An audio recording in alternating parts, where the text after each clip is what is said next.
Hey, Quinn Police Motor Training. I've had a few officers that ride BMW specifically ask me, hey, is there any other way to pick up a bike that you have found other than the traditional 3 points of contact, put your back up against the bike and push? So I reached out to a few friends of mine around the country, and so kudos to the Highway Patrol, California Highway Patrol, buddy of mine. They use a technique that is really totally different than that. And I played around with it. One of the things I really like about it, and I'm going to show you here in a second, is that it works really well on surfaces that are slippery. So gravel, water, mud, any of that kind of stuff. Off cambers, it tends to work pretty good in those scenarios where the normal one that you might be familiar with, typically to do that really well, you kind of get your legs further out in front of you, which gives you more leverage. But if you don't have a lot of grip, that can be a problem, okay? Doesn't mean you can't do it in that way. I've just found this tends to work no matter what surface you're on. Plus, I feel like this other way I'm about to show you gives you a little bit better situational awareness. But understand that if you're a Beamer motor cop and you ride a Beamer, this cockpit is a little tight from the standpoint of you have a gun belt on, and now when you're pushing in that way, you're driving your gun belt into your side, or you're messing up the bike or scratching everything all up, and it's kind of a mess in here. So this other technique will work really well. So I'm going to walk you through it. First thing, bike is down. Same things apply. Get the kickstand down, kickstand out if it's the non-kickstand side. You can click down and ensure you're in first gear. The problem is, as a lot of you guys probably know, you can play around with the shift lever all you want, but if you can't roll the tire, which in this case I can't, you really don't know if the bike is in first or neutral. So I like to just assume we are in neutral, which we don't want to be, but let's just assume we are, okay? And the other piece, the third piece to this, I always like to turn the bike off. Well, there's two reasons I cycle the key off. One, typically when the bike goes down and you pick it back up, you're going to have to cycle the key anyways. So let's just get it done now. And then the second thing is, if for whatever crazy thing happens and I bump that starter button, yes, the kickstand's down and it shouldn't start, but you know, Murphy's Law, right? So turn your bike off. So now if you, whatever you do, this thing is not going to fire up and move, okay? Now, here's what's really fundamentally different. Instead of this technique that we're going to use here, right?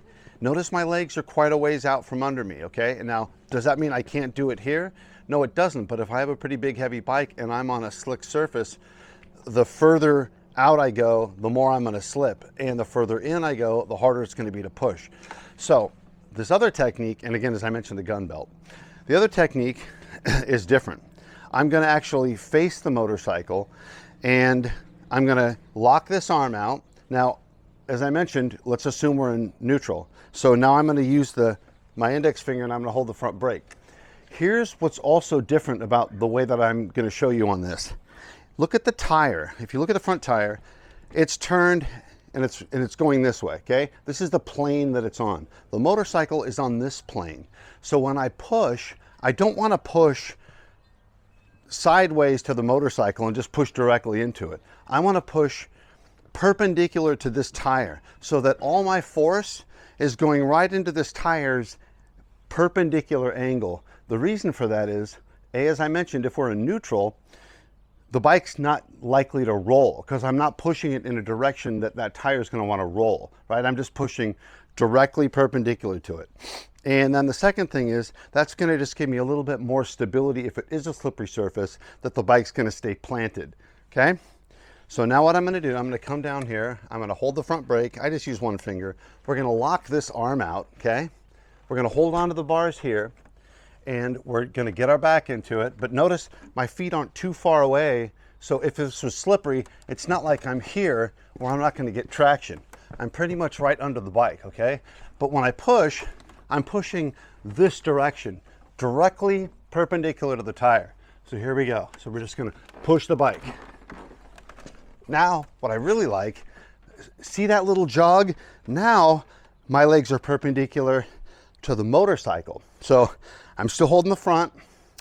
But what I mean now is, as far as controlling my stability so I don't over push or under push, meaning I'm not here, this is a weird place to figure out, am I balanced? It's kind of tricky. And the transition, especially on the non-kickstand side, the balance point from here and then getting to a stable place can be kind of tricky. But from here, I'm already here, and I'm just taking a little jog, and now I have complete control of the bike. So it's kind of nice. Then turn the key on, and you're off and running. Obviously, nothing changes on the non-kickstand side that we're lifting the bike up to. And this is another area where this technique really, really pays dividends, because again, as you'll see, once I get it near balanced, I'm already set to put myself perpendicular to the motorcycle. So I have a lot more management of force to make sure that the motorcycle doesn't get over pushed. I've seen so many people try to hurry up and get their bike up, and they just push it over the other way.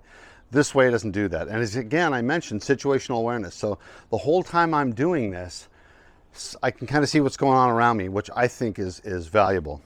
So now in this case, the front brake's on the left, my left hand. So I'm just gonna, but the strong arm, the real heavy mover here is in this case is my right hand. So the clutch side of the bars. So I'm just coming down here, pay attention to the angle of the tire. I'm just pushing into the tire, right? Using my back. My legs aren't too far back, and I'm just pushing right here, just pushing. Now I'm already perpendicular to the bike, and it's hardly even really upright, but now I have complete control of it. So there's really no issue of over pushing. It's like super easy when you do it this way. And now that it's upright, I can put it on the kickstand. This is how I would, I mean, realistically, once you pick it up, like, everything's easy. You can center stand it. You have complete control of the motorcycle here. And then turn it on, and you're good. All right, any questions, hit me up, policemotortraining.com. Have a great day.